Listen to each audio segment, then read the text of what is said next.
League of Minnesota Cities.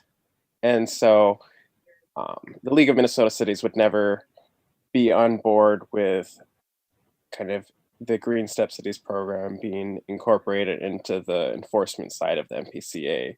And so, like, it was very, League of Minnesota Cities has been one of the core partners of the organization for since the beginning. And so that's really, I think, emphasizes the city first and cities focused kind of design of the program. And so, yeah, I think there's a lot of info in the packet that everyone received, and hopefully, folks had a chance to look that over. And it has a few items that are new from the last meeting, so kind of more detailed information. It actually has a spreadsheet that lists all the different kind of best practice goal areas and specific actions. One thing that I think is important to note with a spreadsheet, can easily be very overwhelming. There's a lot of information there, but the idea is that the different actions are there's lots of different actions there, so that you can pick the ones that best fit kind of your city and what you're going for. And it's not meant to be like, oh, you have to do all of these. I think there's some color coding show a few of the ones that are kind of considered required for certain steps in the Green Step Cities program. But definitely, as far as like, oh, I'm working on efficient existing private buildings, oh, I don't have to like go through 1 through 7. You kind of find the ones that make sense for you and where you're at. And again, Green Step Cities is all about kind of voluntary working as a city to improve your city in kind of a green-minded way. And however that looks for you, and then you get to kind of record that and publicize that to the world and get some notoriety and get some acknowledgement for that effort that you've done. And I know for you all in Virginia, there's a lot that has already been done, both through that most recent project and other things it sounded like. And so, yeah, you wouldn't necessarily need to change what you're doing or do a whole lot more. There might be certain things that you tweak or kind of make sure to keep kind of the reports or things like that to have all that details out. But yeah, so I really would like to open this up to questions, and would also definitely encourage folks to reach out to other Green Step cities in your area, because there's actually several. So then you can kind of hear anything from them as well, as far as how the program has worked for them. I know Mount Iron is very active in the Green Step Cities program and is right next door to you. So yeah, are there questions? Are there areas of discussion that, or areas, yeah, that we should focus on in this conversation? As far as next steps after kind of the discussion is, if you were to decide you wanted to go forward with joining the Green Step Cities program, I think it's in the packet. I sent a kind of template. Okay, thank you. Yeah, so there's like a template resolution.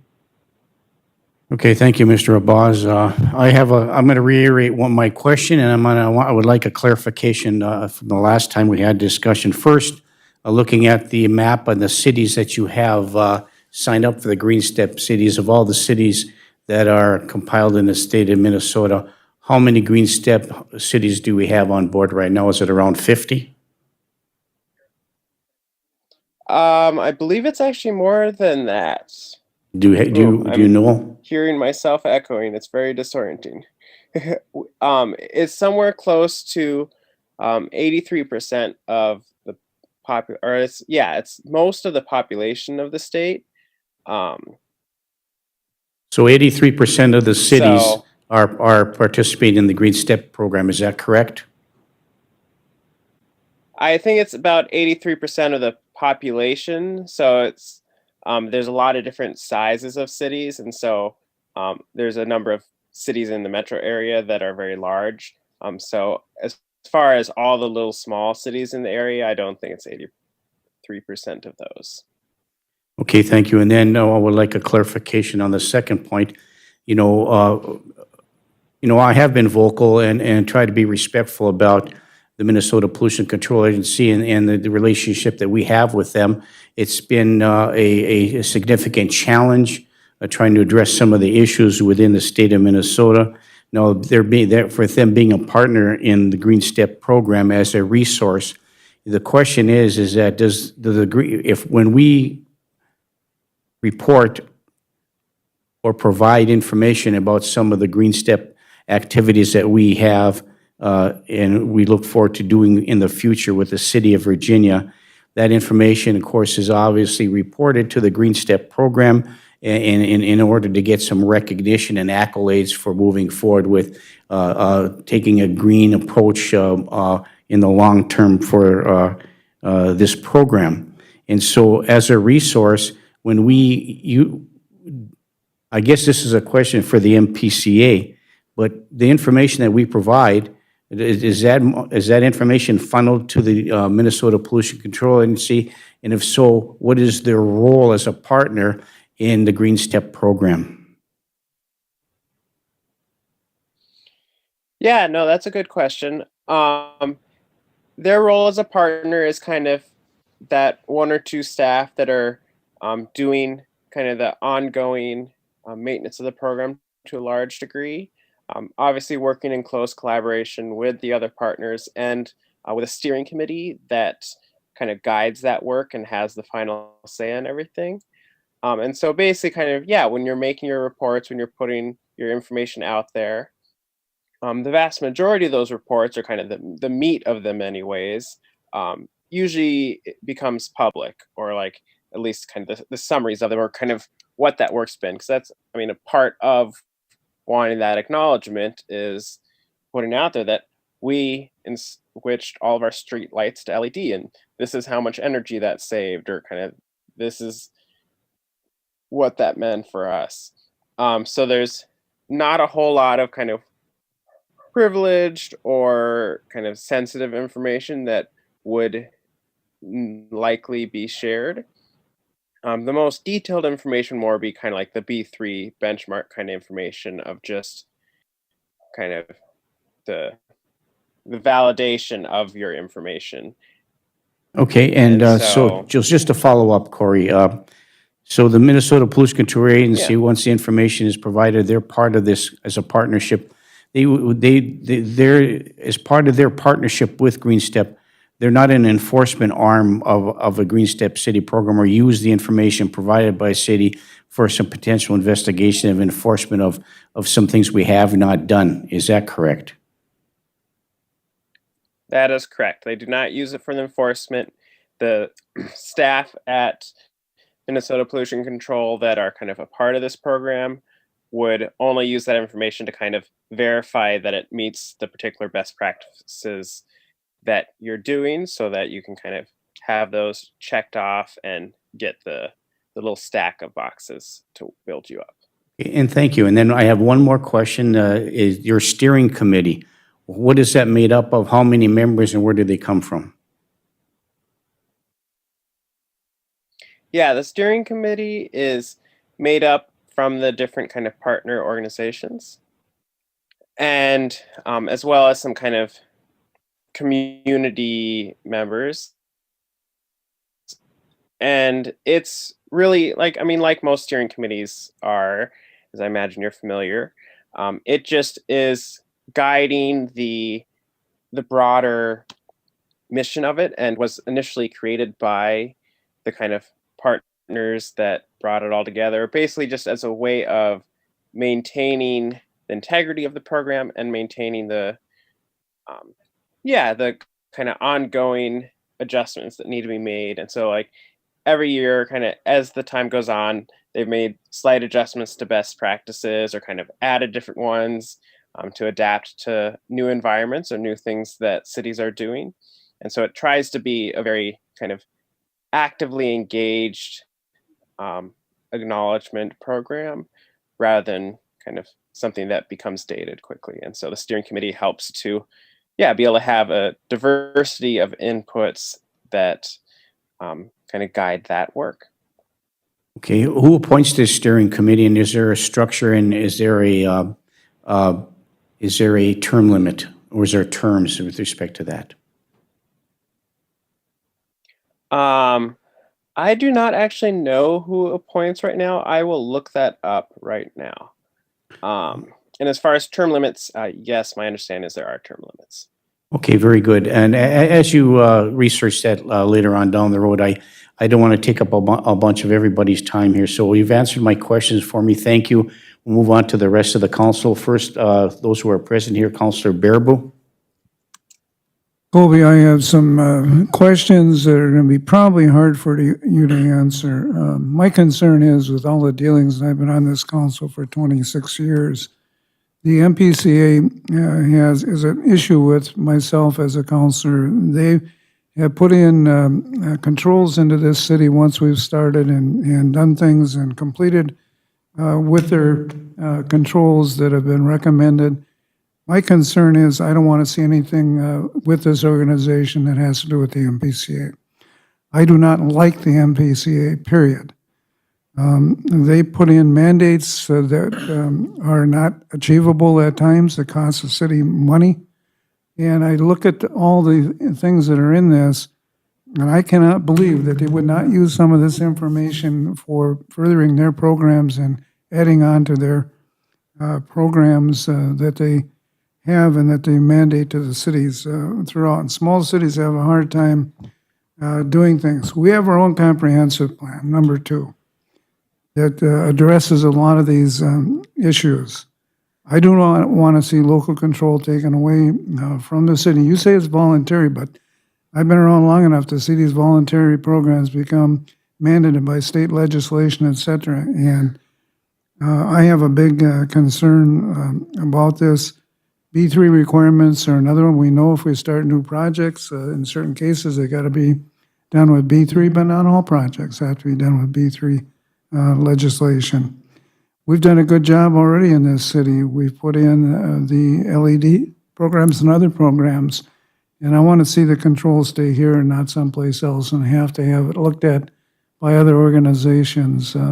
We have smart people in this city. We have educated people, people with degrees. And I just cannot support the Green Cities because it leads to a worldwide global agenda, the Agenda 21 and Agenda 30. If you haven't read those, you better go ahead and read them because they're looking to have this control nation worldwide. And I do not want to see local control taken away. That's my opinion on this. So you can answer anything you want and retort to this, but I will not vote for going forward with the Green Cities. Thank you, Councillor Baraboo. Let's move to the councillors who are, we have Councillor Johnson. Thank you, Mayor. To me, I'll say this again, this program, and just saying that is a no-brainer. The amount of check boxes we have already done is great. And basically the purpose of this is to say, look at what we're doing. When you go down to the League of Minnesota Cities annual conference, this is a major portion of one of the days, the Green Step Cities, what are cities doing? And just looking through the first couple pages, we're checking more boxes on this just because of the smart people who are running the place, because we have to do B3 compliance for the new miners for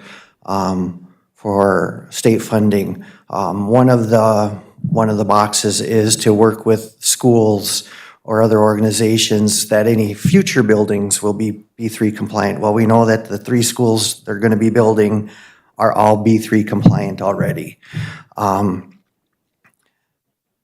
You know, the concern is about the government coming in. Well, we are the government. We're already part of that problem. And number 10, is the state of Minnesota trying to tell cities what to do through the Green Step programs? Are city governments required to tell students what to do with their own property now? Absolutely not. The Green Cities program is 100% option and voluntary. There are no mandates created by the program. The state laws require that certain cities must follow our program and only provides guidance for actions outside of these. So, you know, and to your point, Councilor Baraboo, if at some point the legislature says, well, we want every city to be a green city, why wouldn't we want to already be ready for that? Why wouldn't we have everything already put in, have all our little boxes checked? I think that this program is more about recognizing the staff and how hard the people of the city work, and less about regulation and compliance and theories about new world orders. This is about local thing. You said it yourself, Councilor Baraboo, we have very smart people with a lot of degrees, and they're on board with this. So, I just really think that we need to recognize the hard work that everybody's doing. When we do the ribbon cutting for the new MEC, bragging about being a Green Step city during that will be huge. There will be press from all over the state here. In the future, when we apply for additional grants, everything will already be ready to run a report. We'll have it in our database. This has been around. I've talked to other Green Step cities of all sizes. I haven't heard anything negative from any of them about having the MPCA come in and say, well, you didn't do this right, so now we're going to fine you. It's not about that. It's it's like if the city, when the city partners with Revive or VITA or one of the other organizations in town as a sponsor, we don't go back in later and shake our fingers at them and say you did it wrong. We're there to support and provide what we can, and I think that's how we should be looking at this, as those agencies that are listed saying, good job, Virginia, we appreciate your work, keep doing it, and if you need some help, we can direct you. I see nothing in anything I've read or heard that this is some conspiracy to let the MPCA tell us to change our light bulbs. And I would further say that we can put in our in the resolution that should the MPC overstep their bounds, it will come back to the council and we can quit being at Green City at any time. I mean, that's a fail-safe we could put in the resolution.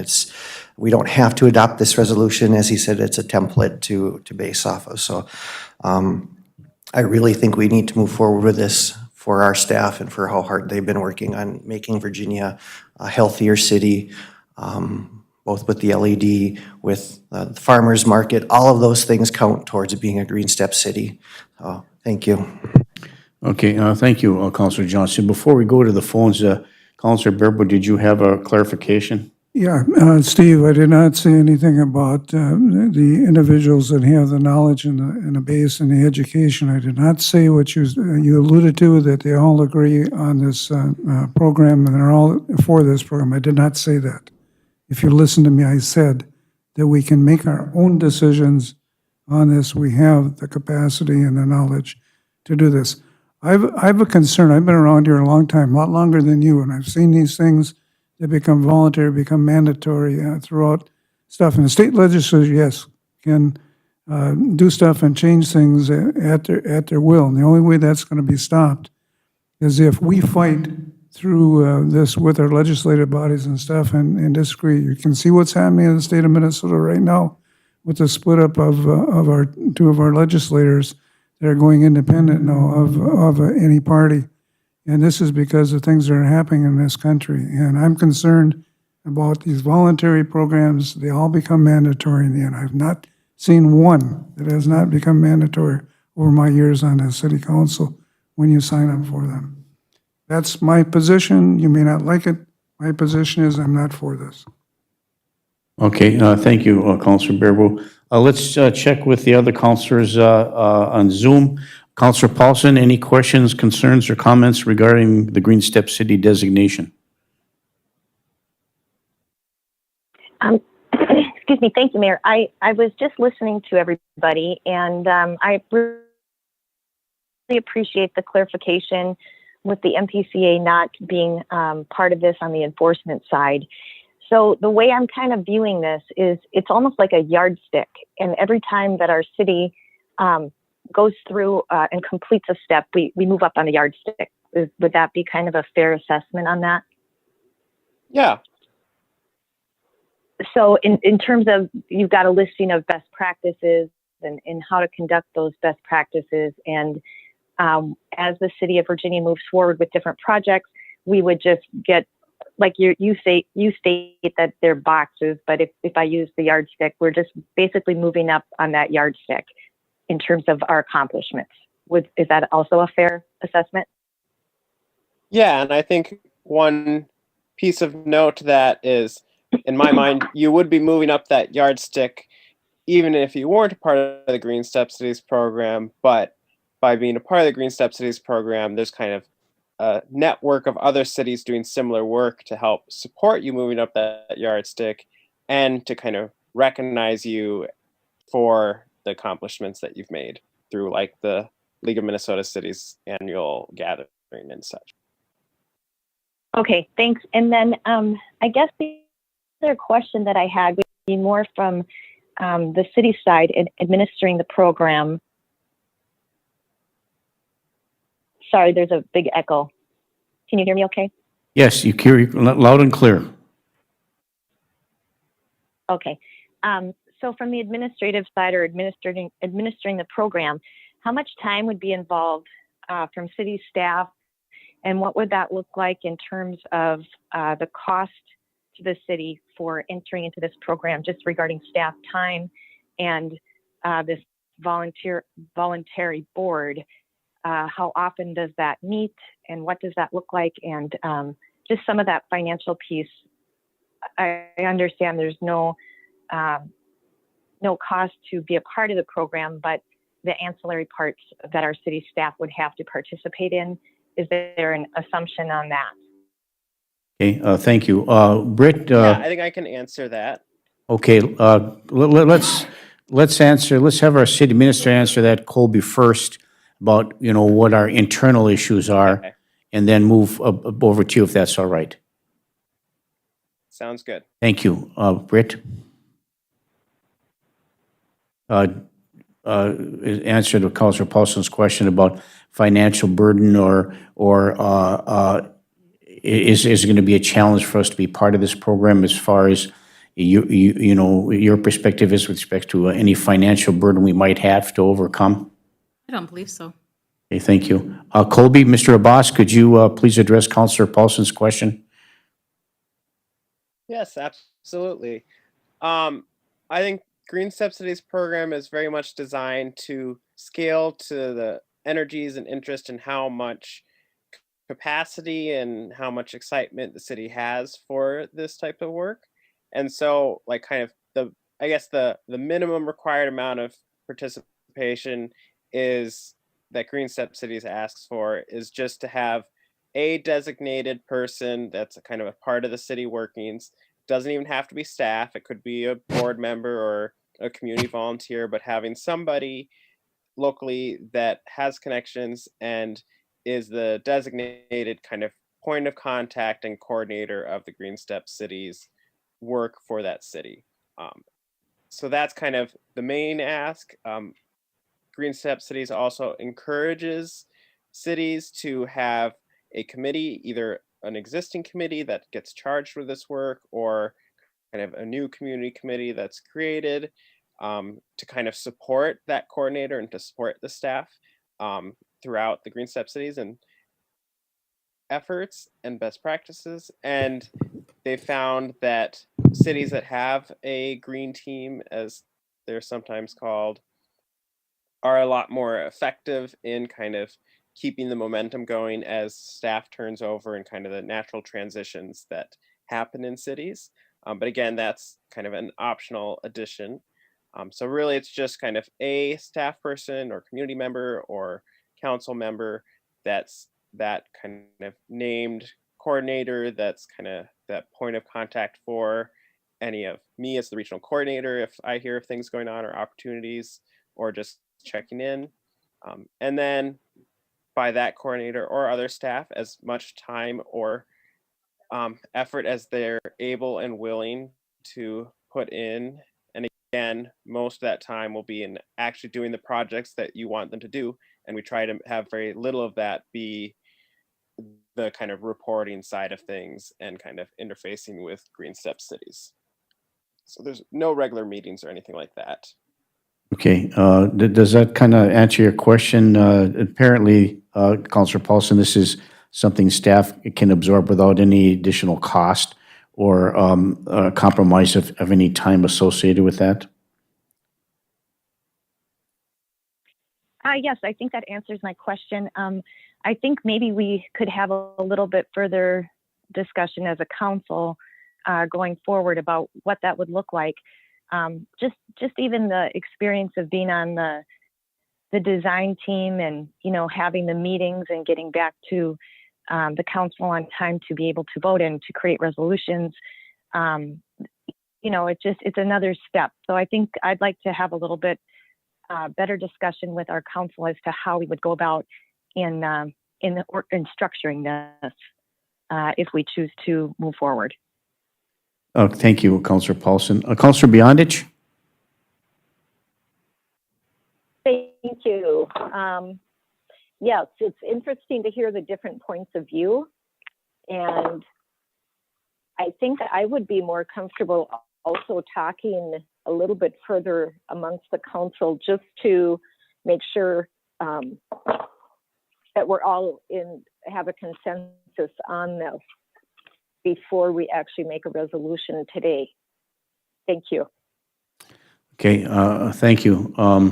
Counselor Johnson, and then we'll go back to Counselor Freelieb. Counselor Johnson. I would defer to Councilor Friedlieb since he hasn't spoken yet. Very good, thank you. Counselor Freelieb? Just real quickly, I mean, I don't really have a whole lot of reservations with regard to continuing in this program. I think it was, the discussion that we're having right now was initiated by the fact that we had the Amoresco program that did the whole relighting, and so we already met a number of actions within the plan, and we could continue to do so in other projects that we have going throughout the city.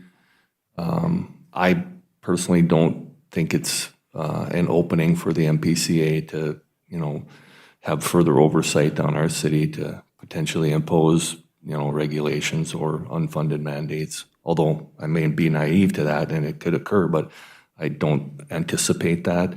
I think that there's probably enough community interest in this city for volunteers to come forward to coordinate the program, to be involved in the committee, to follow through on the actions and move forth with the steps of the program. And it's also, from what I read, a self-paced program. So there's really no timelines per se. It's kind of at your own leisure, so to speak, to try and meet these actions as time unfolds. So I really don't see a whole lot of threat to us in any shape, manner, or form, only potential benefit.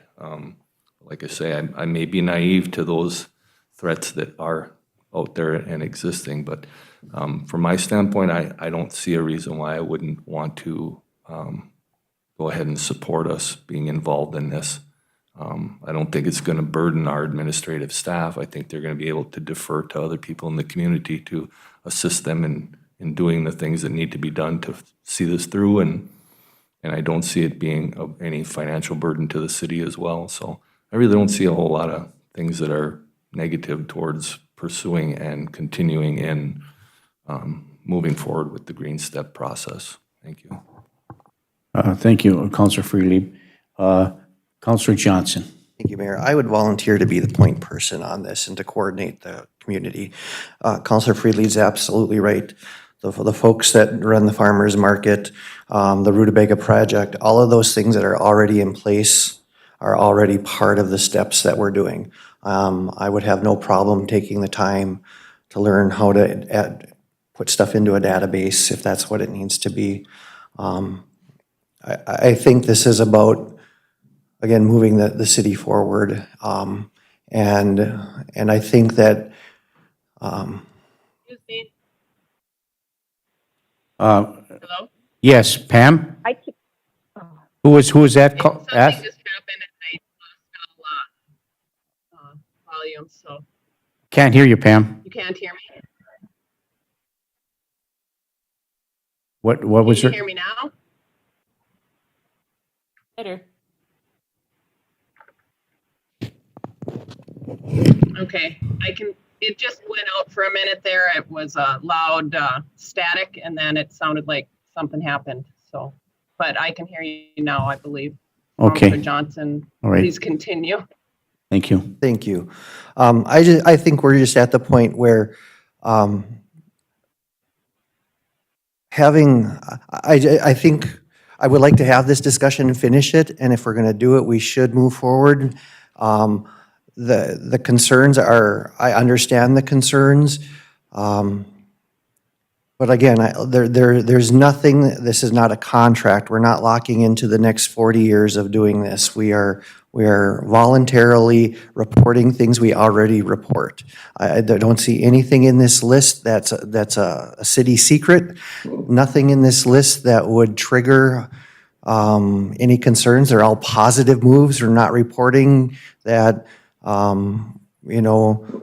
we're not reporting the findings of things. We have to do that anyway if we're digging. This is all, everything in this list is steps we're doing to move towards the future, towards energy savings, towards cost savings. So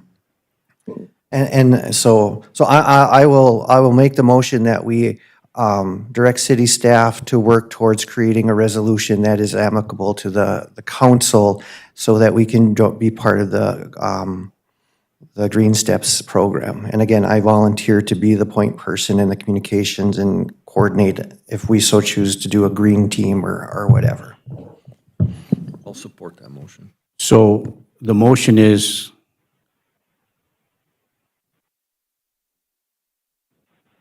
you had two different things in there, so being volunteering for the point person and the other part, so I guess there's a motion, okay, there's a motion in support. Is there any further discussion? I do have some discussion. First of all, with all due respect, Councilor Johnson, I think this is the point person on this project to create the database to list all the accomplishments that should come from within our city staff. Being part of a green team, that's fine. I think we should do that. If we're going to move forward and you want to be part of that team or we're elected officials, something we can work on together, as Councilor Beyondich and Councilor Paulson indicated, we'd like some more city input with respect to that. And the motion on the floor is to recreate a resolution that we can discuss and be more comfortable with. Maybe that resolution is going to be tweaked and available for next Tuesday's council meeting or not. I don't have a problem with that either. But I think that the point person, from my perspective, should be our city planner moving forward. They're planning for this community as far as green steps and those kind of things come within the city planners organization. Should I think the person who's responsible for collecting the data, putting the database together, making reports back to the city council should come from within staff as far as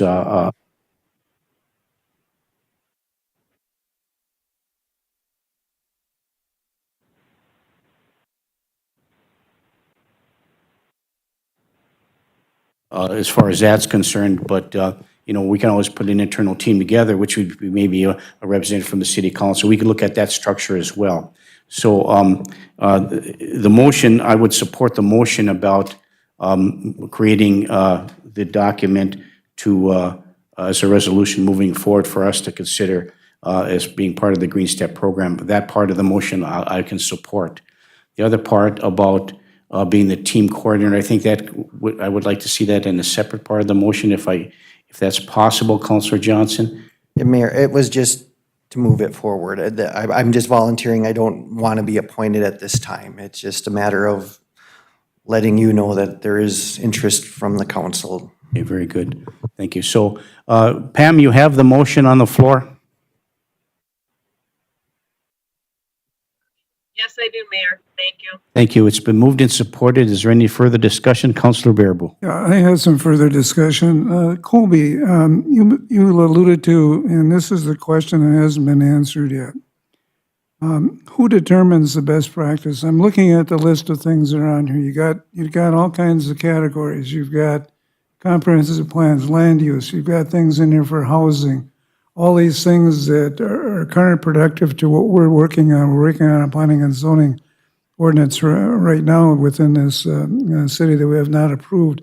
And I don't want to see conflicts coming out of this voluntary program. Achieve higher density housing through at least these following strategies. Well, what if we disagree with these things that you have here? I don't want to be forced into doing any of these things. We're looking at reducing some things with some zoning, so we can't have, and I'm going to say it straight out, we can't have rental properties going all over the city of Virginia and devaluating property values. We need to have a zoning ordinance that restricts where they can go, and that's a legal thing to do.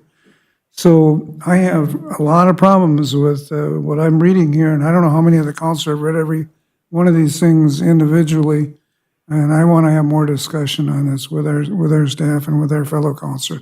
I agree with Councilor Paulson and Councilor Beyondich about doing this. So if this is just a preliminary step, I'm fine, but I don't want to see a resolution until we have this discussion at our council meeting next week. Thank you. Thank you, Councilor Bearable. I think the motion on the floor is for staff to create a resolution for us to consider. That's the motion on the floor right now. Colby did not answer my question. Who determines the best practices out of this Thank you. organization? Mr. Abaz, could you answer Councilor Bearboo's question about that? Yes, absolutely.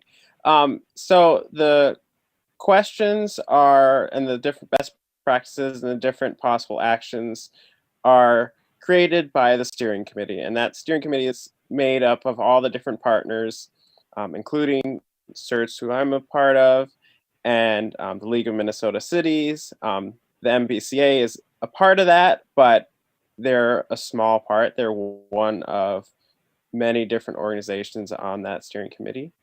And so, and there's also continual interest in getting input and feedback from the cities on how the best practices are working and what tweaks could be needed or would be beneficial.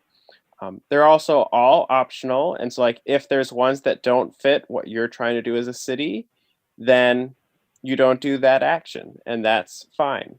And that's encouraged. And it's also the kind of opportunity where if you can say like, well, we're not doing it like this, we're doing it this other way for these reasons, you might still be able to meet that requirement just by kind of working with the staff to be kind of like, okay, so here's why we're doing it. They're not meant to be prescriptive, but more kind of goal-based as far as kind of what you're trying to do as far as efficiency or kind of being intentional as a city.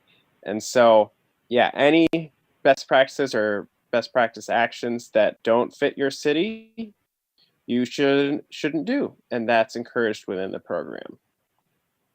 Okay, thank you. Does that answer your question, Councilor Bearable? No, not totally, because I'm looking at this list, and in order to become the full partner in this, there are action steps that you require that are in yellow, 2 out of this category, 1 out of this category, et cetera, et cetera.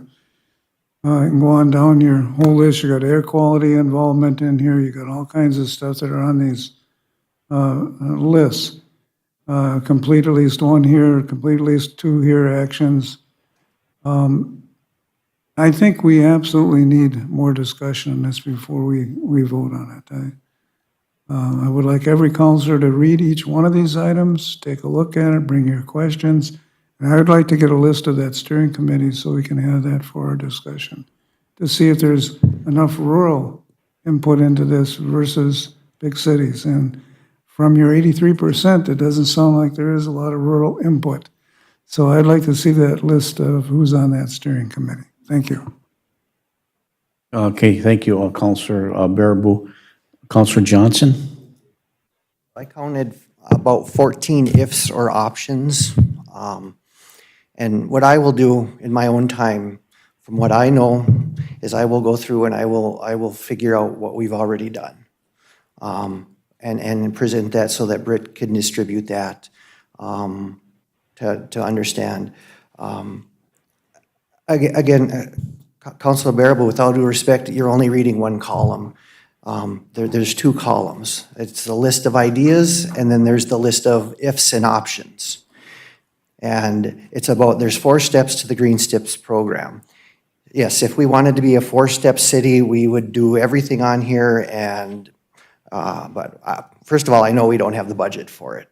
This is about getting a cube that says, congratulations, you're working hard. So I encourage all the councilors to take the time to read the entire document, read both columns. Think to yourself, just in the last, I'll just go 4 years that I've been here, what we've done. Things like changing the stoplights to LED lights. We've done that. That's one thing in one of the options. Adopt a complete streets policy. We're working on that stuff. We don't have to do that. If we don't want to do that, we're not going to do it. There's nothing in this that is a mandate. Nothing, not one of these is a mandate. And it's disingenuous to assume otherwise. Every time there's been somebody in this chambers to describe this, it's voluntary and everything's optional. Nothing is a mandate in this. So I will do that work and have that hopefully by Friday so Britt can distribute it with the council, or Britt and Pam can distribute that with the council. Thank you. Mayor, I have one retort to Yes, Councilor Johnson. Councilor Bearable, go ahead. You're assuming that I did not read both columns. You're absolutely wrong. I read every single one of those, and what I was alluding to in those, when you read those different, the first column versus what you may need to do with this to accept this to become a step 4, that's what I'm alluding to, and I've read every single one of these steps along the way.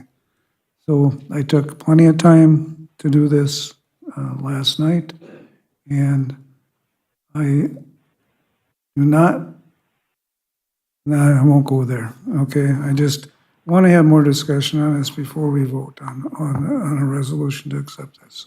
Thank you. Thank you. Councilor Beyondich? Yep, that was my next item on the move forward. Councilor Beyondich, question, comment? I do, thank you. I'm wondering, is there a time constraint when we, is there a reason that we're pushing it through so fast without further discussion? No, there's no time constraint. I think we have the resolution in our package. This is a template sample resolution for us. We're in the discussion phases now, Councilor Beyondich, but there is no time frame moving forward. We don't have to take action today or take action by the next council meeting. We have time to digest all the information and discuss it at length. Okay, thank you. Okay, thank you. Councilor Freely. Sorry, just real quick too, I noticed like the MPCA is intimately involved in this program, and that like moving to step 2 for a Green Step City designation, that you would have to complete your action with the acquiescence of the MCCA's Green Step Program Coordinator. I guess, Colby, I'm just wondering, with the involvement of the MPCA and the number of cities that have been involved in the program to date, have there been any issues with regard to mandates, regulations, or any other issues that arose that potentially cost cities unfunded mandates or unanticipated costs due to the involvement in MPCA and the decisions that came forth from the actions they were pursuing?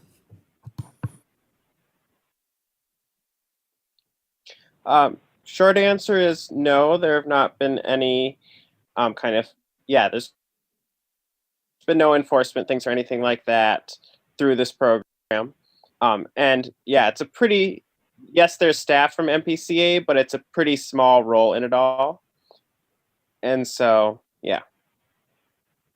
So in other words, you're saying the MPCA is on board with and encouraging cities to be involved in this program?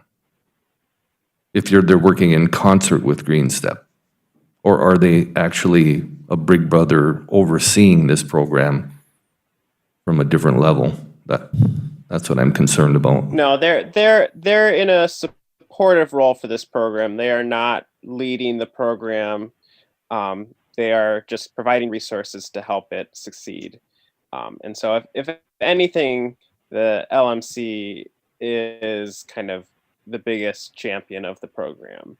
And you're also joining, or you would be joining, 124 different cities that many of them also share your same concerns of not wanting more government oversight. And so, yeah, you wouldn't be alone in pushing back if there was any overstepping by the MPCA or the legislature. And so I think that can hopefully help alleviate some of your concerns, that you're not alone in having an interest in the Green Step Cities program continuing to be voluntary and optional and self-directed by the cities as far as self-pacing and what and how you interact with the. But in essence, it isn't necessarily Green Step that determines whether or not you've accomplished your action. It's by the oversight of the MPCA.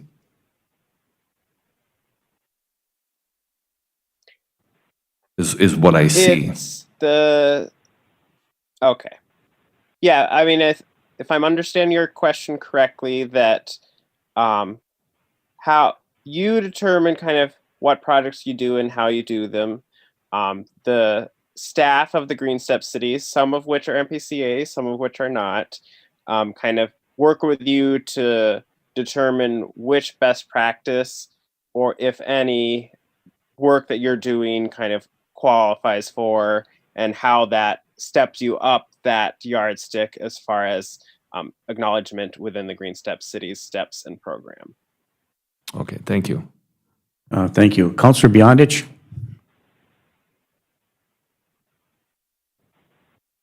Thank you. Yes, we do have a city planner that is coming on board. Is that correct? Yes. Would this be something that the city planner could help us with input on this?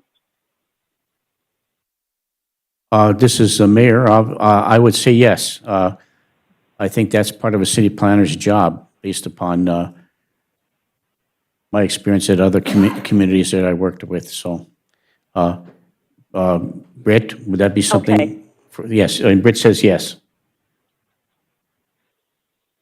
Okay. So I think I would still like to sit down, including the city planner, to talk about this more at length. And as long as we have the city planner, I think this would be a good way to discuss all this information that's coming up now. So I'm more inclined to hold off for a little bit until we can have that discussion with our city planner. Thank you. Okay, thank you, Councilor Beyondich.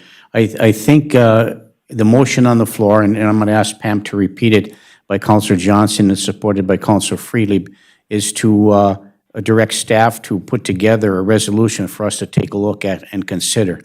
And that's the gist of the motion at this point in time. Is that correct, Councilor Johnson? Yes, and there's no time frame attached to that. Yeah, and with no time frame attached. So I'm comfortable moving forward with a motion to allow staff to take a look at a resolution, but there's no time frame in which for us to implement this resolution. And so to Councilor Beyondich's point about maybe involving the city planner or other staff and more discussion with the city council with respect to this program and the internal portions of how we implemented the concerns that we may have, to clarify those things as a city together with our city planner moving forward would be appropriate. I think that the motion allows us to do that. So is there any other further discussion on the motion itself? Councilor Baraboo. Yeah, I'm going to vote against this because I think it's a step that's in advance of our discussion. We need to have the discussion with our planner and stuff before we actually put a resolution together. That's my thoughts on this. I'm going to vote against it.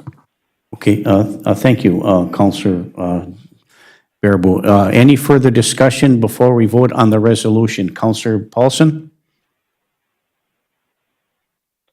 Thank you, Mayor. I'm not opposed to the program, but I would like to have further discussion before we direct city staff to craft a resolution.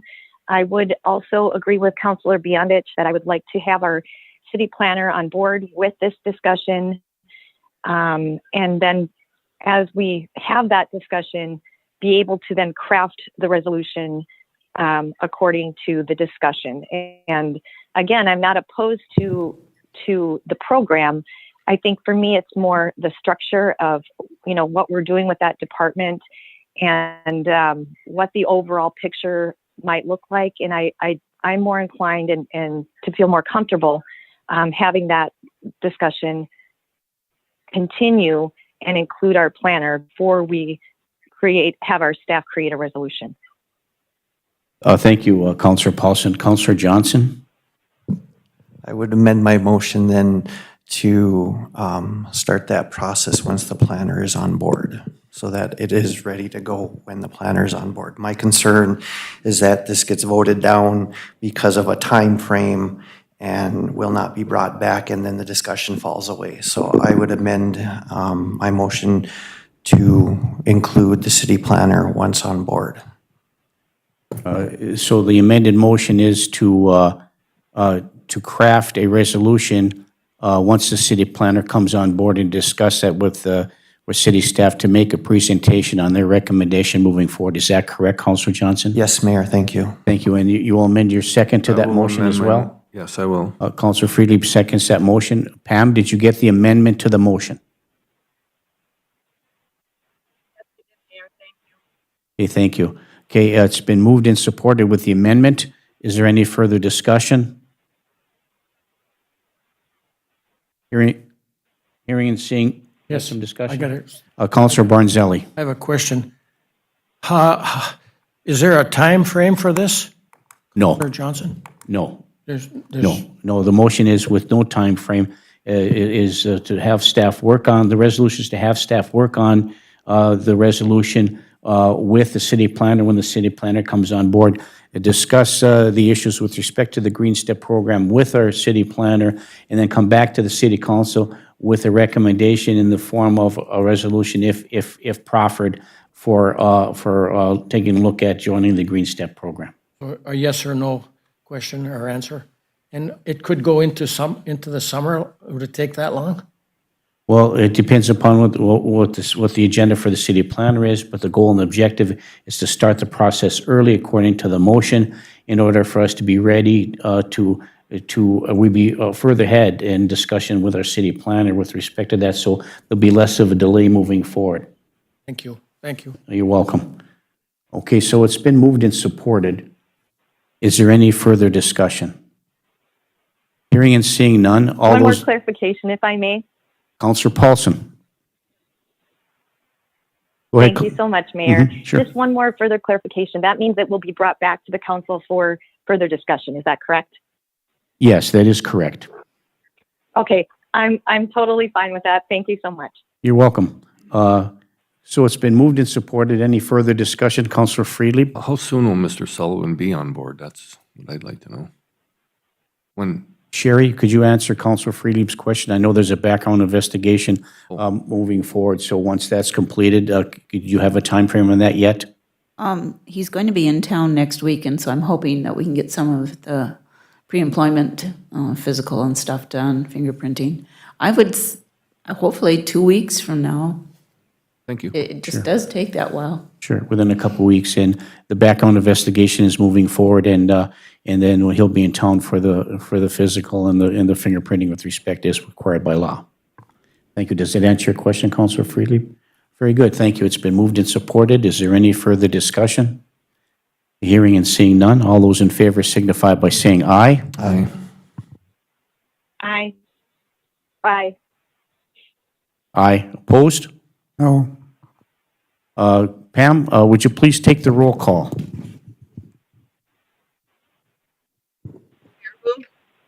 No. Friedlieb, Aye. Paulson, Aye. Beyondich, Aye. Johnson, Yes. Baranzelli, Yes. Cuffey. Aye. Motion carries 6-1. Thank you. Mr. Boss, any final words before we move on to the next item on our agenda? No, I would just like to thank you all for the time and the thoughtful discussion about this. And I am available for questions and to continue to be a part of this process as you see fit and would like me to be. And so, yeah, feel free to reach out individually or once you have this new person hired and want to pull more information together.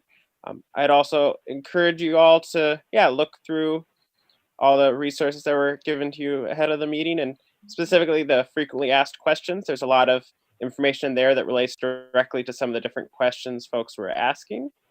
And thank you all. And I hope to work with you more, both through the Green Step Cities program and through all the other good work that you're doing that might relate to clean energy, which is my focus area as a worker at CERTS.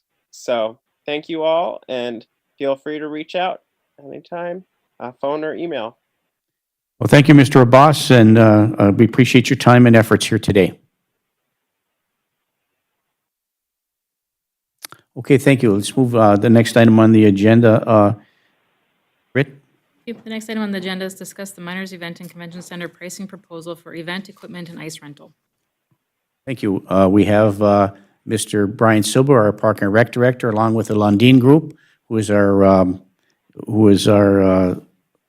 manager of record with respect to our event center. Welcome both of you to our Committee of the Whole meeting. Mr. Silber. You.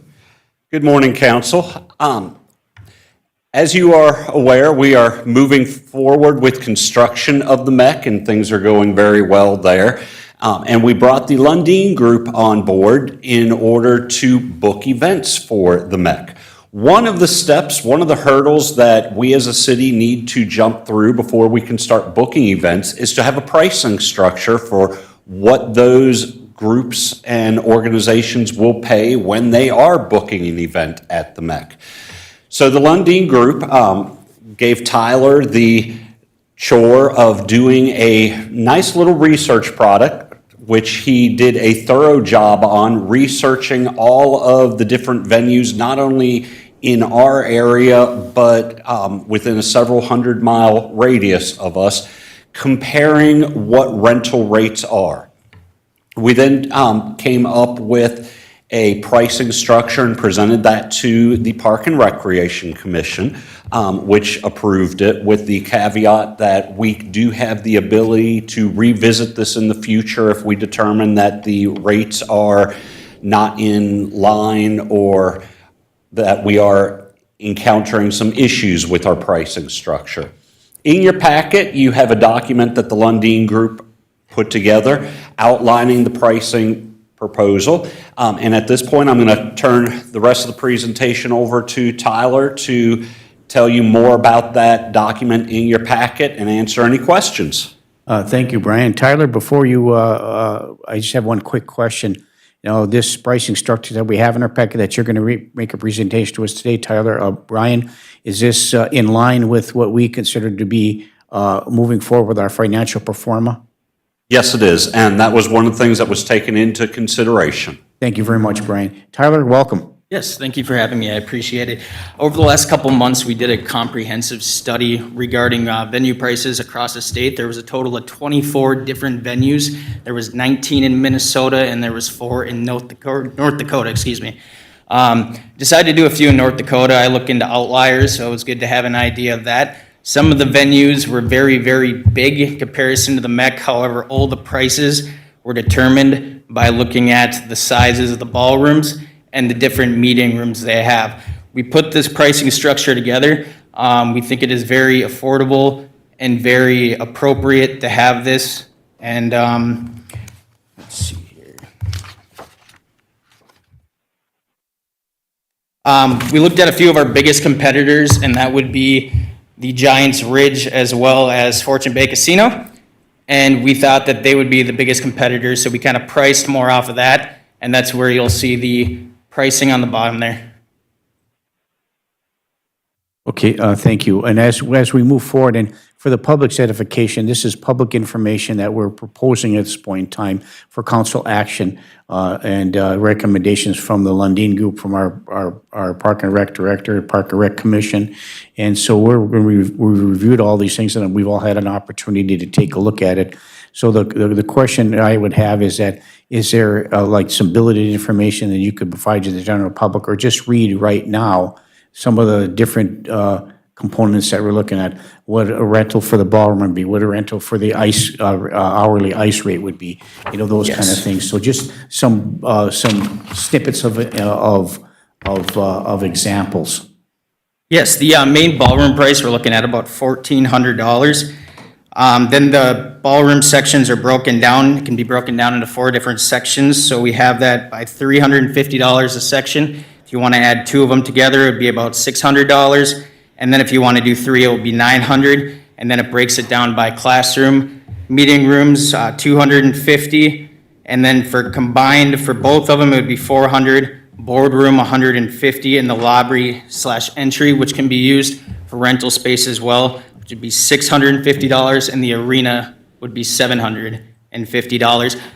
When Brian and I were discussing these prices, we wanted to make it very clear to each other that we understand that these prices differ a lot from the current building, and we don't want to defer or make anyone that's currently in the building feel unwelcomed in the new building. So there will be a grandfathered pricing structure where we will work with each individual that's currently in the building to make sure they feel comfortable moving over at higher rates. We don't want anyone to feel unwelcomed in the new arena or the new ballroom. So that's very important to us, that we're keeping everybody in the community that has been staying at the current building for so many years. We want to make sure that they feel comfortable coming over with us, and that's very important to our company as well as Brian, and we've discussed that thoroughly to make sure that we would take the right steps to make sure that the community would feel welcome to the new building.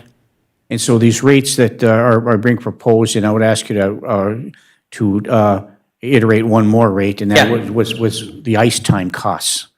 Correct, the ice time costs, yes. So we didn't do any research. We did a few different researches with the ice rink costs. That would be on the last page of the agreement. Now, we added weekday rate structure as well as the summer rates. We are going to be the only rink in the immediate area that's going to have rink ice year-round virtually. And that's a great opportunity for us to capitalize on that, but also make it fair so everyone's being able to use it. But that's kind of why we decided that. And just to make that clear too, every prior arrangement that's been made, if it's been schools or something, with tournaments or anything like that, that's gone through Brian, that's going to stay the same in regards to like pre-arranged deals. For how long? Till the agreements are out. Till the agreements are up. Thank you for the clarification. So, okay, but the proposed ice time costs, now, I guess 2 questions. First, the rates, are they for a day, or are they broke down by hourly? So if somebody wants to have a business meeting at a rental, and they want to rent a space for 2 hours or for 4 hours as opposed to 8 hours, is that broken down, or is that it's just a one-time rate for 8 hours or less, or how's that's going to work, number one? And number two, is there a proposal right now outside of what you grandfathered in until the expiration of these contracts, what ice time would cost for somebody new coming in? So the ice time cost would be about what? Have we discovered? Yeah, so the ice rental costs, the weekdays is going to be 6 a.m. to 8 a.m. It's going to be $125. 8 a.m. to 3 p.m., $90. 3 p.m. to 10 p.m., $150. Weekend/holidays, 6 a.m. to 10 p.m., $150, and then summer, 6 a.m. to 10 p.m., $175, and those are hourly rates. Hourly rates, thank you. Okay, Correct. thank you for that. Yes. And then the rest of as far as the venues go, if you can want to rent a breakout room or something like that, the rate that you are proposing, is that for a day, an hour? Those are day rentals, correct? Yeah. rentals? Yeah, typically, Which is 8 hours, correct? we got 12 hours. 12-hour day Yep, rental. 12-hour window on that, and then additional time would be $75 per hour, taking into account different staffing. If we have to have staff come in earlier, staff come in later, we want to make sure that those costs are being associated in there. Thank you very much, Tyler. You've answered my questions, at least the ones I have right now. So let's go from left to right. We'll start with Councillor Baraboo. I think you've answered my question, Brian. So the existing high school contracts and stuff will be in place until they expire for renewal, correct? That is correct. And actually, the high school contract does expire at the end of this school year, Okay. so we will be working on that. Now, just so everyone is clear, currently, the high school and Vaha do not pay our hourly rate. We work out a separate agreement with them. We will continue that practice moving forward of having a separate agreement and a separate pricing structure for the high school and for Vaha. So parents that are out there don't have to worry that if they are having a weekend game, that it is now going to cost the high school $150 an hour for that weekend game. We will continue to work with our youth program and our high school program to make it as affordable as possible to use this new state-of-the-art facility. That's where I was going, because this is for local also, and we don't want to jack the locals out of the pricing range. So that was my question. Thank you, Brian. You answered it very well. Councillor Johnson? Mayor, one of my concerns is that I can rent the ballroom, 2 sections of the ballroom for $600. Why would I not rent 2 sections and 2 sections for $1,200 instead of the $1,400 main ballroom? We did that as a deal. We were talking about it, and we wanted to make sure that we wanted to work some deals in there to make it price competitive, and it would look good to the community on there. So I guess, but I'm going to want to rent the 2 separate sections, because that's going to be a $200 saving instead of renting the whole ballroom. It should be the opposite. I would think we would want to price a 2 section so it was over $1,400. We want them to rent the whole space. I did some per square footage, and there's not real consistency between, if you rent the whole thing, we're going to give it to you cheaper because it's less work for us. But if I rent the 2 ballrooms, it's cheaper that way. So that's one of my concerns that maybe you can look at in the future. And then my other thought is, so if I'm going to hold a major event, I'll probably be having a wedding at some point in my future. $2,600 to rent the entire ballroom facility. Do we have deals that if someone is going to have a wedding for a day, do we have a package deal where you get the main ballroom, the classrooms for changing rooms, the boardroom for the lunch, the entryway for the pre-event? Does that exist yet, or is that coming? That is a great question, and that is something we are going to continue to work on. With the venue not having its own catering in the building, we are currently working with restaurants, and we're going to hopefully be doing a call here out to the community to have any other restaurants that do want to bid on it to come and contact us, or to get preferred vendor status and stuff like that. And that will help us do more packages. I love packages. It makes it more appealing to the community and appealing to customers in general. So that is something we are going to continue to work with. It is a little different just because if we start doing packages, it would almost make sense for us to start working with the caterers to do packages with food as well, but we are going to be working on that as well. It's just, in my opinion, just kind of the consensus we had is we just want to group as much together as we can to make it, easy for the customers and easy for us as well. So that's something we are going to continue to work with, just on the restaurant side right now and catering side, because of the current situation in the world. It's hard to kind of get all that situated because a lot of places are closed down. So that's been a little bit of a challenge, but we're still working on that. Okay. So I guess my request would be, my first point is to look at the pricing to make sure that the increments are logical, so that we don't get somebody renting the 2 sections, because in my world, that would mean the ball is up, that they're renting them separately. But I can see people trying to finagle that. So I would ask just that you look at that. And then the equipment rental part, so I see that it says $5 for 6-foot tables in the arena. Does that mean chairs and stuff are included with the other? I skimmed this part. This I didn't read word for word. Does that mean if I rent the ballroom, the tables and chairs are included, or is that another package deal kind of thing? Yes, in the ballroom, the tables and chairs are included. The tables in the arena, that would be for like a trade show type of situation. Another question that came up in the Park and Rec Commission is that we do have a fee for a garbage can. That is not per garbage can that's in the arena. The normal garbage cans would be in the arena. This would be if you are having a trade show and you have booth number 120 wants their own designated garbage can. That is the fee for us providing them their own designated garbage can for their booth. That was a very good explanation, and it answers a lot of the questions I had. Thank you, Brian. I have nothing else. Thank you, Councillor Johnson. Let's move to the phone line as we do in talk radio. Councillor Paulson, any questions, comments, or concerns with respect to this presentation by the Lundin Group? Thank you, Mayor. Can you hear me okay? I'm sorry. Yes, very clearly. Okay. Thank you. So I think the structure looks really good, and I appreciate some of the clarification. Would this be something that we could tweak if necessary moving forward? Mr. Lundin? Yes, 100%. You know, the first year, this is a brand new building and a lot of things are going to be different from the current building. So this first year, we're going to learn a lot about things that work and things that don't work. And honestly, probably in the first 2-3 months, we're going to look at our prices.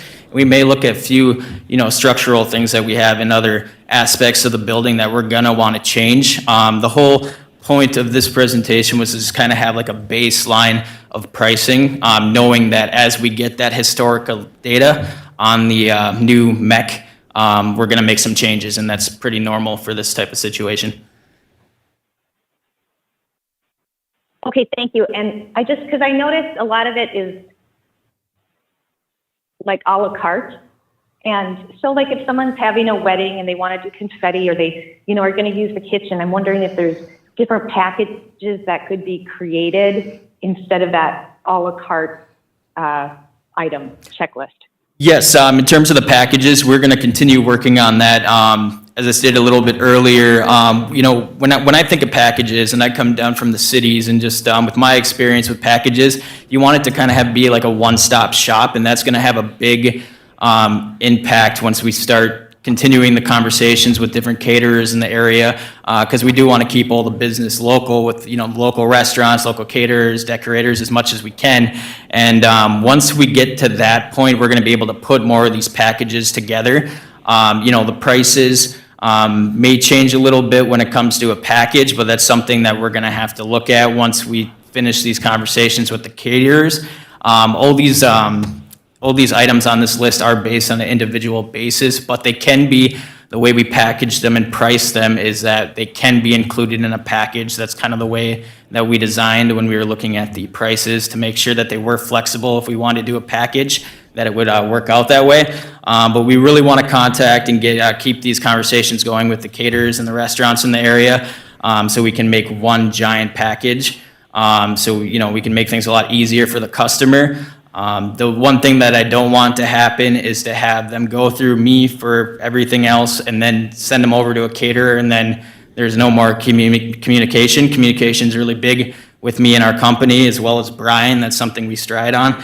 So that's something we're going to continue doing, and hopefully once the restaurants get back to normal operations and normal business hours, we'll be able to get the ball more rolling on that.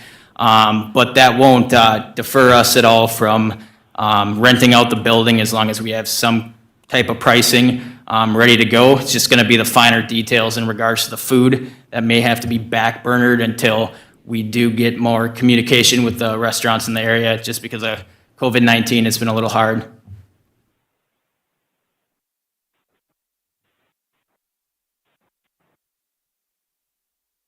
Does that answer your question, Councillor Paulson?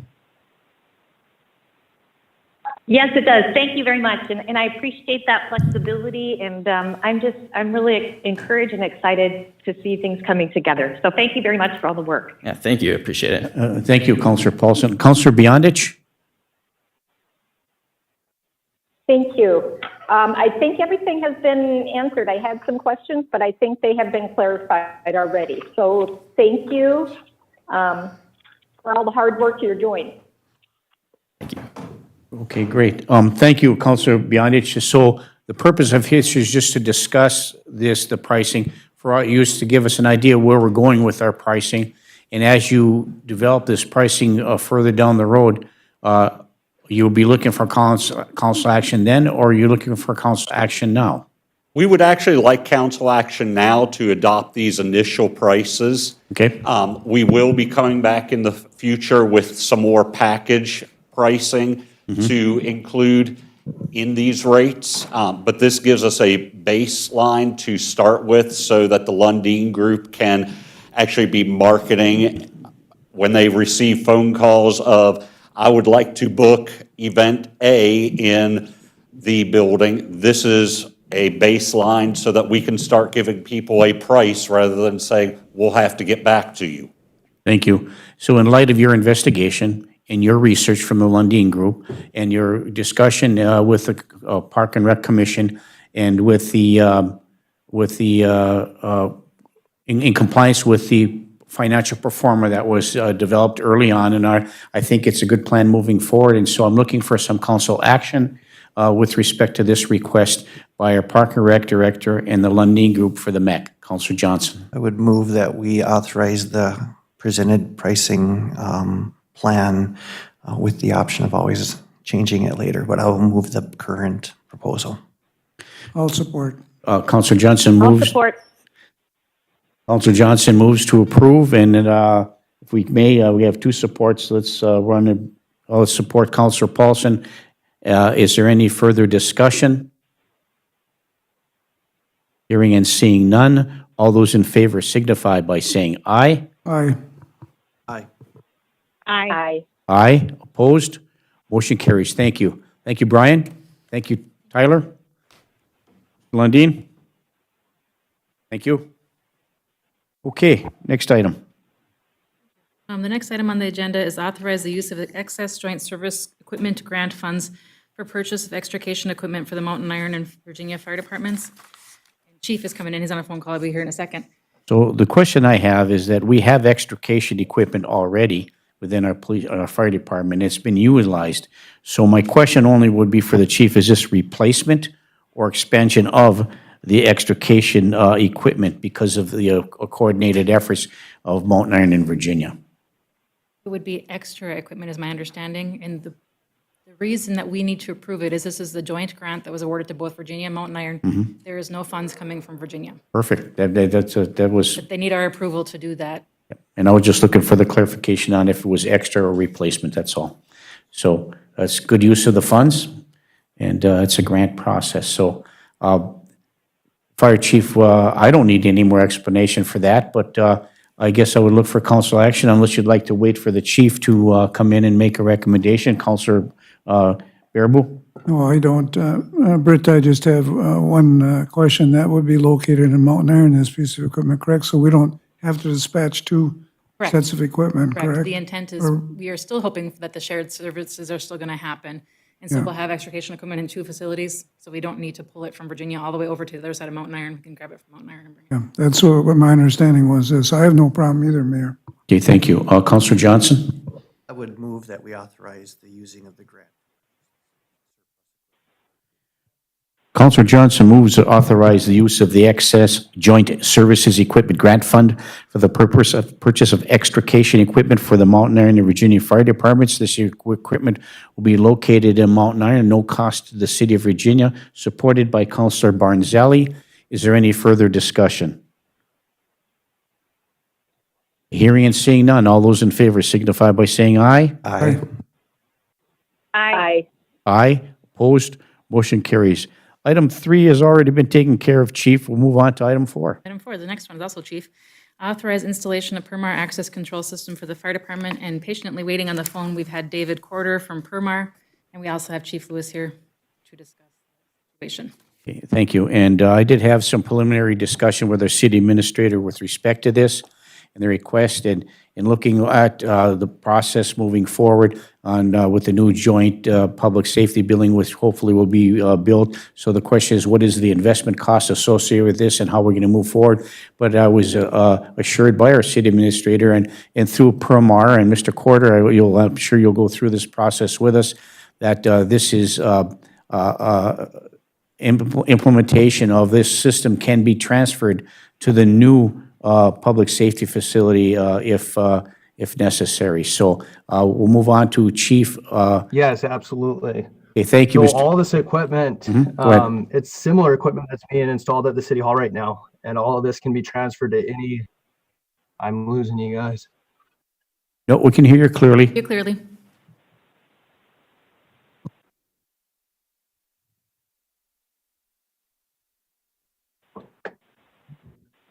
I think I lost them. Oh, we're here. Can you hear us? Yep, I'm sorry. You guys kind of went in and out, so I'm Yeah, not sure we ghost. left off. So yes, it's transferable, you said. Yeah, absolutely. Okay. The situation that occurred is Chief Lewis, I think your door batteries died, and the door lock that he has, which is very similar to the locks that are in the clerk's office and my office, the locks died. They went and replaced the battery. When you replace the battery, it wipes out all the memory, and we have no computer system to reprogram the memory, so now the lock doesn't work at all. And so it's a cipher lock battery operated, right? So, okay, thank you. So we're at the situation where Chief's office is So what is the, not able to use its lock, and it's just indicative of what's going to happen with the rest of the fire hall facility. Now, one battery went out, they're all going to keep going out, so we're going to have all these door locks that are not going to. so how many locks in the fire department, and what's the cost for the public's knowledge? 5 locks, I believe, is that correct, David? Yeah, that's correct. 5 locks, the installation amounts $12,250, and then there's a monthly fee of $418 as this is a leased system. Just for the fire department? Just for the fire $418 a month, just for the 5 locks? Chief? Anything? Yes, absolutely. So you have to keep in mind that this is not like a simple access control system that you purchase and just put on the doors.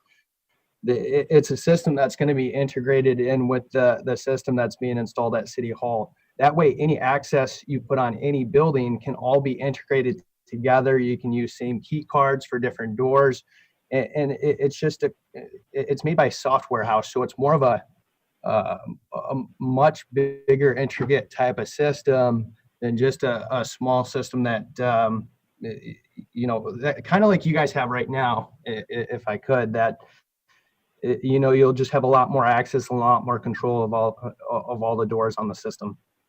Okay, if you clarify for me, Mr. Corder, or maybe from our city administrator or finance director, what's the monthly cost for the city hall then? So the monthly cost for City Hall is separate from the monthly cost for the fire department. This would be a fire department budgeted item as far as their budget on a monthly basis Yes. moving forward. So what's the City Hall? Absolutely. Okay, thank you. I don't guess I need to know that. I think it's important that we have this. It's got to be done. We're just looking for some public clarity for the public with respect to this. Councilor Johnson? Thanks, Mayor. I'm concerned that this is the second Parmar addition. Or have we looked at the other buildings, or how is this going to work? Because we did City Hall, and then we needed some upgrades, and then it got added on, extra stuff for the miners, and it got added on in all the fire department, and we're adding it on. Have we looked at other future needs since these folks are here at the barns or at anywhere else? I just feel like it's kind of piecemealed all of a sudden, and I know that's not your intention, and I would have hoped that we had looked at those locks at the fire department first before we started this process and could have gotten but I know they're here and installing, so just could you clarify or let me know what does it look like in a month or for other buildings? The only access control systems we have are at the PD, City Hall, and Fire Hall. So there is no other buildings that are going to run into this where the system is, the locks are gone. No, where basically it's happening at Chief's office. So this is it for now. we always planned in the future buildings, when building new public safety center and the new miners, that it was going to have an access control system. So that will be coming forward. No, I don't anticipate any other buildings would need the system. I didn't anticipate Chief's batteries were going to go out. I mean, nobody could know that. Okay, I just, you know, I guess it just And allows if I for could, future questions to monthly ask when may we seem look at kinda this. high. Hey, would you hang on, Mr. Corder? Counselor Johnson has got the floor here. Just hold on just one moment. Thank you, Counselor Johnson. Thank you, Mayor. I think it just, as we look at future things, it's, for me, it's a learning curve that, to ask those questions next time when we do a system change. Because we ask those questions about the phone system, and that's finally getting to where it needs to be. So I appreciate that. And I'm not denying it by any means, Chief. I know that it'll be nice to have everything on the same system and being able to program stuff. So I'll be supporting this Thank you. Mr. Corder? Yeah, I was just saying with what we're doing with the door locks, the access control, is we're doing the lease option. That's bringing down the upfront, that installation amount considerably, and then just bringing up the monthly a little bit. But that also includes a maintenance. So anytime you guys have any issues, you need help with the system, there's any problem whatsoever, it's 24/7. 2 o'clock in the morning, you have an issue with a door, it's giving off a weird signal. You guys need us out there, we're coming. So that's all included in that monthly monitoring or that monthly fee. And I understand that, Mr. Corder, but looking from it from a perspective in conjunction with Councilor Johnson's comment about piecemealing, I agree. Yeah, we didn't anticipate the fire department was going to be the case. We knew that we're going to be building a new fire public safety building, hopefully, and then we would put a new system in. At that time, there wasn't a need. Now there's identified needs. So the question that I have within during this discussion at the committee of the whole meeting is that, so the city hall monthly fee is X amount of dollars, and now the fire department fee is X amount of dollars. Why can't that just be one fee? It's one service, one fee. I mean, you're upgrading the cost of the monthly charges and reducing the hardware costs, but and maybe even some of the software costs, but at the same time, it should just be one price for the city hall and the fire department combined. There should be two separate pricing. So that's my issue. Well, absolutely. Go ahead, Mr. Corder. Absolutely. You can be billed together, so it can be on one fee, but it's two different buildings. So we have to have two different jobs set up for each building, even though the billing is still the city of Virginia. It's two separate sites. Does that make sense? Yeah, the sites make sense, but I still have an issue with the cost. I know the reasons why the cost is that much, but hang on one moment. Councilor Baraboo. Yeah, I hate to disagree with you on this, but being a business person, you can coordinate all those locks into one package, give us a reduced price. You don't need to have them by separate locations because you have that in your computer system where they belong and what building they're in. I disagree with the separate billing, even though maybe on one sheet, you can do it all in one system. That's what all this technology is about nowadays. You don't have to have separate stuff. You can have it listed. If it's a lock number so-and-so, you'll have it on your computer. If it goes haywire, you come in and fix it no matter what building it's in. You can have one continuous, because you're going to gain more money out of the city of Virginia. Let's put it that way. As we incorporate all these buildings throughout the city to this system, you've got a lock on this system. So don't tell me you can't do it. Figure it out. Okay, thank you. Councilor Johnson. Could you clarify the 418? Is that the total, or is there going to be tax on top of that? So for budgeting purposes? Yeah, no, it's government, so there's no tax on top of it. Thank you. Okay, thank you, Councilor Johnson. Councilor Paulson, any questions or comments with respect to this Permar control access system for the fire department? Thank you, Mayor. Well, I understand that obviously the fire department's going to need locks, but I feel like we need to revisit the actual contract with Permar for the city, what the monthly fees are for the city. And I think the monthly rental or lease fee is extremely high. We have Permar here, and that fee just seems too high. So not to be offensive, but I think Permar needs to go back to the table and sharpen their pencils and get back to us with something more reasonable.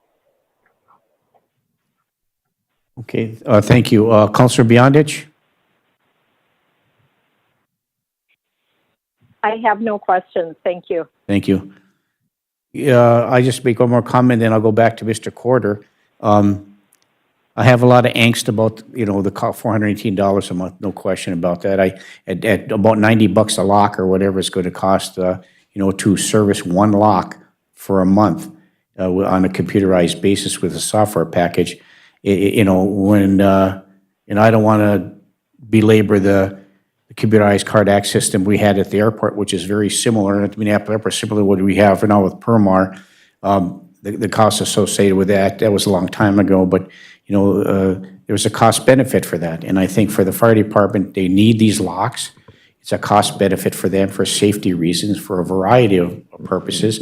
The chief's door has to be locked. Yes, we could put a separate lock system on there, but what's gonna determine my support for this is the fact that this is movable, and in the event that we build a new fire hall, whether we have Permar do the new fires public safety building or not, this can be utilized in another part of the city. So my question would be, Mr. Corder, that if this was removed from the city hall, from the fire department when we build a new system, and then we take this, the 5 locks and move it somewhere here into City Hall, would that still be an additional $490 fee in addition to what the current city locks are? So if we added 5 more locks to the city, would that increase our monthly fee another $493? No, and the reason is you already have an iStar panel with readers and PIN modules at City Hall, so you would just have to worry about the door locks. At the firehouse, you need the PIN modules that are connected to the control panel to connect to the wireless door locks, and then that system is going to communicate with the City Hall system that has enough licensing on the City Hall to incorporate the licensing that's needed on those 5 door locks at the firehouse. Okay, very good. So the movement of the locks in the event that we build a new public safety building moves over, the lock system comes in here, we pay for 5 more locks and the monitoring of that, but the monthly fee of $493 no longer exists. Is that correct? Yeah, there's multiple things that we can do, and we're trying to work with you guys we'll go above and beyond for you guys, depending on what's needed. Another option, say in 2-3 years, the firehouse is built, you guys want to do maybe a hardwired door lock system over there, we can revamp the system. And then this system, I don't know what you plan on doing with the fire hall, but if you, the existing fire hall, but we could cancel the agreement at the fire hall and just start a whole new package at the new firehouse, So there's multiple options, either moving the system or, canceling the agreement altogether over there and starting over at the new place. Okay, thank you, Mr. Corder. Then I have one more question for the chief. This is going to be absorbed in your budget, the $493 a month? 19. Or $419 a month, excuse me. Would that be absorbed in your budget for 2021? I mean, it would be, right? It would have to be, right? That's what I'm asking. Okay, fine. Thank you very much. I have no further questions. Councilor Bearable. Yeah, Mr. Corder, I have one more question for this Councilor Bearable again. May not like what I have to say, but why, if I'm reading you right, do you need a separate licensing fee for the fire hall? Why can't it be under one umbrella for a city hall and all buildings, one license fee? They're the same damn locks. You have to have a separate panel, like a switch. Why We are can't, separate buildings because we physically don't have a Cat 5 that runs all the way down to the fire hall. you mean we can't incorporate everything into one panel? I can't believe that that cannot be done. We can definitely get prices for boring a line down from City Hall to Fire Hall, but that would be much more costly than this. How much more costly would that be in the long run? I can get those prices. It's going to be, boring is costly. It's going to cost a lot to bore underneath the ground, but And sorry, Brett, I think I might be able to answer that a little bit better. So it being a separate building, you have to have an iStar panel because that's what all the devices are going to communicate to. Now, the licensing, the license is going to be underneath the license that you have for the city under the first job for the city hall. There's enough licensing on that system to add 5 more access doors. Now, as you guys expand, say you needed another 5 more down the road, we can just upgrade the license that you have on the total system. But the system itself, just like, you have a fire system at each one of the city buildings, each fire system has to have its own lane. Go ahead, Councilor Barabo. So what you're telling me that the system that the fire hall is being put in cannot communicate with the city hall unless it's hardwired. How can we get all the other information throughout our cloud, whatever else you might have out there, without having it hardwired? That is my question. Why can't that be done remotely like we do with, I get all the city hall stuff in my house through a wireless network. Why can't that be done with this alarm system with controls and with, what do I want to say it, with proper security? Why cannot that be done? And maybe I misunderstand this whole system. Yeah, maybe I'm not explaining it correctly. So everything is gonna communicate together underneath the software house licensing for the Secure system. You're gonna have 2 individual Secure systems, one's at City Hall and one at the firehouse. Now, the control to add cards, remove cards, the operating system behind it is all going to be together under the same licensing. So they're going to communicate together through the network that you guys have set up. The problem is I can't have these 5 door locks communicate through a Wi-Fi network. So if the Wi-Fi or the internet's down, then you're not going to have any control at the firehouse because there's no brain, there's no system there for these locks to communicate to. So it will be a citywide system, but it has to have its individual brain at each place for the locks to communicate to in case there's power outages or the network's down. So what you're saying is that since the fire hall, I believe you have your own generator system, correct? So that would prevent this from happening, but we have our own generator system at City Hall too. So, Absolutely, and these systems have backup batteries as well, so you're covered both ways. okay, that makes more sense now as you explain it. Okay, thank you. Thank you, Councilor Barabo. Thank you, Mr. Corder. One more time before we move for council approval or a motion on the floor for this request, we'll go back to Councilor Paulson if you have any additional questions. Thank you, Mayor. I actually do have some questions regarding our process on this. If this is a whole nother agreement, I mean, if you look at the contract, it's for 5 years. 60 months at $418, it's not broken down in terms of how much is the maintenance, which is fine. I'm sure you can break that down. But I'm concerned as to our process. If this is a brand new contract, why did we not go out for RFPs? And it's just assumed that we would continue to work with Permar. I understand that, the systems need to communicate with each other, but to get a competitive bid, I'm concerned about the way we've gone about this in our process. Can someone explain that to me? Rit? The desire was to have one key card that would access both buildings.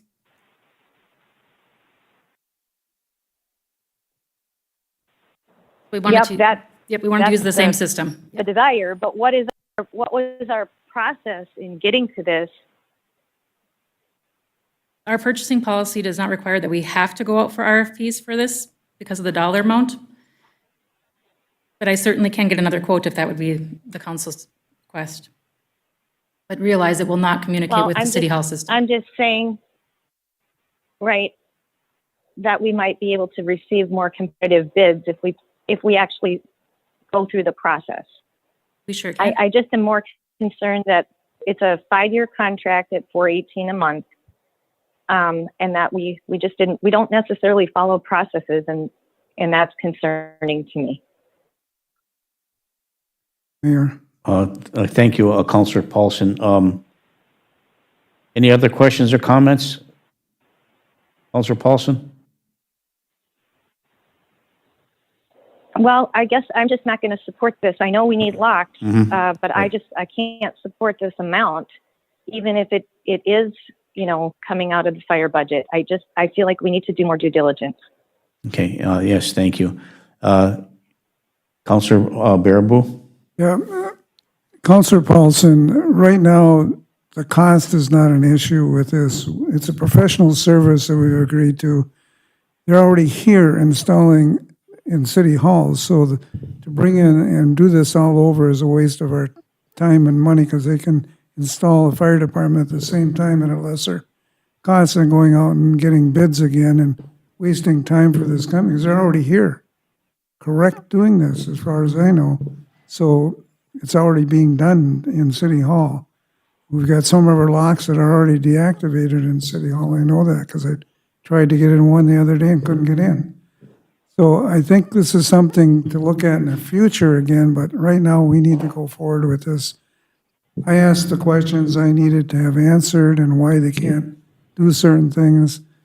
So I'm going to vote in favor, not to knock what you're saying, but we need to do that in the future because they're already here installing. I can certainly get another quote if that's what the council desires. It's not a problem. Okay, thank you, Councilor Baraboo. Okay, so for me, when this process first started, I was the only no vote for Permar. Not because they're not a professional organization, not because they do great service. I wanted to see a demonstration of the system that they operate and ask questions about expanded opportunities for other buildings and how does that come about. But that did come to fruition. We just went and voted on it based on a recommendation. And so now we're here today to discuss the very issue that I had a question about in the beginning. It's too late in the process now from my perspective. We have Permar here now. They're installing the system. They're a reputable, reputed professional organization that provides excellent security services, so I understand that. The the monthly fee was some angst to me because it's in addition to. I understand that this is a separate building, and I understand the needs for the fire department to have this from a safety and security perspective. But the only concern that I have with this particular agreement for the fire department is for 5 years. Now, we would hope that we'd have a new fire hall public safety building before 5 years. And so if this agreement was less than 5 years, like 3 years, it'd be more palatable to me moving forward.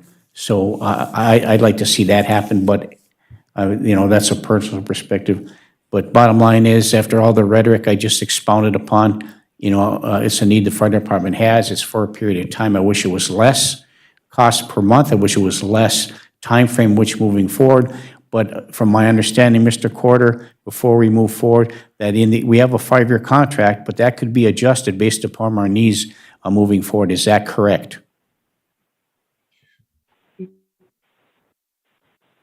Okay, very good. Thank you. Okay, I have nothing else to bring about.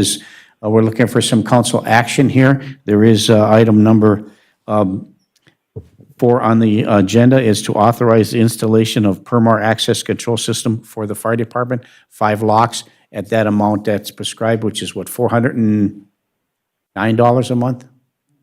$419 a month for a 5-year contract, which is adjustable based upon our need moving forward. So, looking for some council action. Yeah, Councilor, I'm sorry. Clarify that in every contract the city signs, we put the 30-day out clause in there for both sides, and we will insert that in this contract. Okay, thank you. Well, thank you for that clarification, Britt. Counselor Johnson. Thank you, Mayor. I would move. I have a question, Mayor. Oh. Yes, one moment before Counselor Johnson moves. Go ahead, Counselor Paulson. Where is Permar at with the installation of the locks and City Hall? What's Have our, they been installed? where's our progress today, Britt? Or Mr. Corder, could Are you we answer asking that? Yes, so everything is being installed. What we ran into is the old locks that you had didn't match up correctly, so we had to redo some holes in the doors and whatnot, so it took a little bit longer than what we anticipated. But the iStar panel's up, we've got it programmed, we're working on hooking up key cards. As we take one lock down, we put the new lock up, so that way it's operational at that point. So we're not leaving any doors in between days that we're out there. But yeah, it's going well. Time frame for completion is Okay, thank you for that. What's the time frame for completion? Couple weeks? I think the tech told me this morning I'm that they were sorry, I hoping didn't to be hear the done question. later this week or early next week. Okay. Counselor Paulson, looks like within the next couple weeks we'll be up and operational. Thank you for that. Okay, thank you. Counselor Johnson. Mayor, I would move that we authorize city staff to enter into a contract with Permar Security Services to equip the fire hall with the necessary locks All support. and the monthly maintenance fee. All support. Moved by Counselor Johnson and supported by Counselor Bearable to authorize the installation of Permar access control system for the fire department with the contract fees as described and in contract. Is there any further discussion? Hearing and seeing none, all those in favor signify by saying aye. Aye.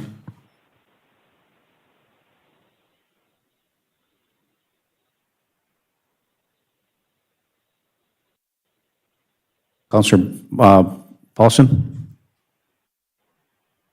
No. Counselor Beyondich?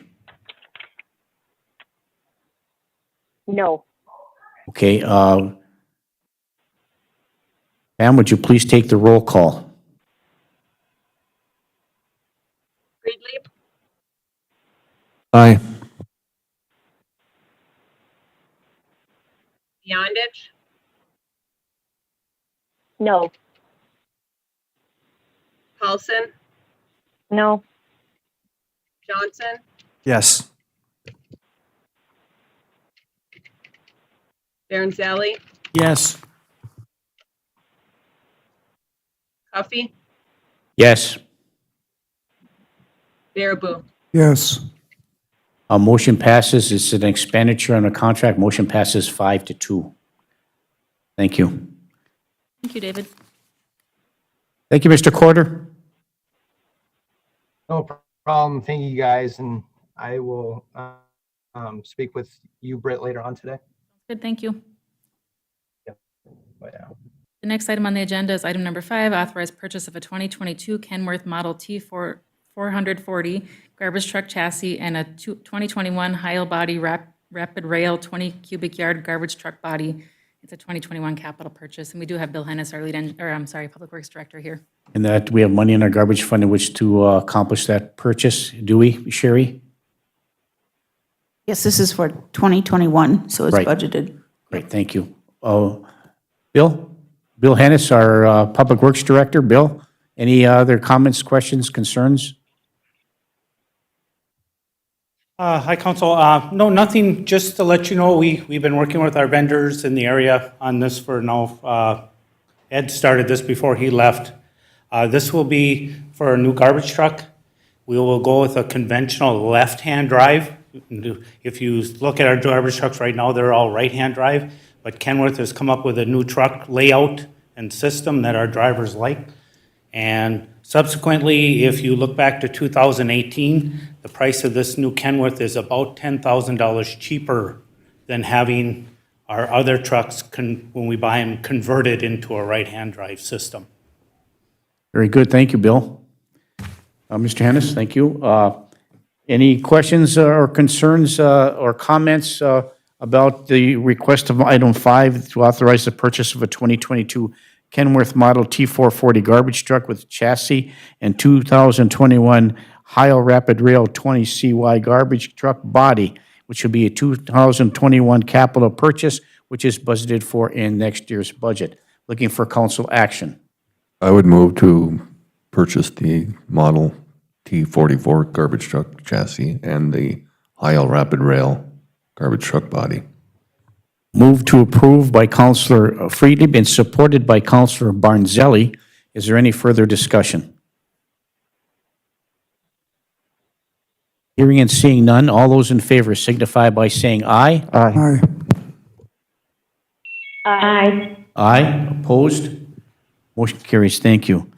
We have items 6, maybe if we could just take like a 5-minute break Yep. before we move in on our item number 6. Councilor Paulson, Councilor Bionis, we're going to take a little 5-minute break.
Thank you. We took a little recess from the community home meeting. We're back online now for the last item on the agenda. Just want to make sure that Councilor Beyondich and Councilor Paulson are on the line. Okay, very good. And our city clerk, Pamela Bean? Okay, very good. So thank you. We have one more item on the agenda. Britt? Item on the agenda is discuss city's labor negotiation strategy related to labor negotiations with AFSCME Local 454. In this portion, the meeting may be closed as per Minnesota Statute 13D05, Subdivision 3. And are you requesting that we go into closed session to talk about this issue? Highly suggest we go into closed session to discuss. Very good, thank you. Looking for a motion to move to closed session to discuss item 6, which is the city labor negotiation strategy related to negotiations with AFSCME Local 454. Moved by Councilor Freely, supported by I'll support. Everybody. everybody. Councilor Bearable for the record. All those in favor signify by saying aye. Aye. Aye. Aye. Opposed? Motion carries. We are now in closed session. Thank you. Hi, and Julianne, I'll try to call you. Hopefully it'll work today. Thank you.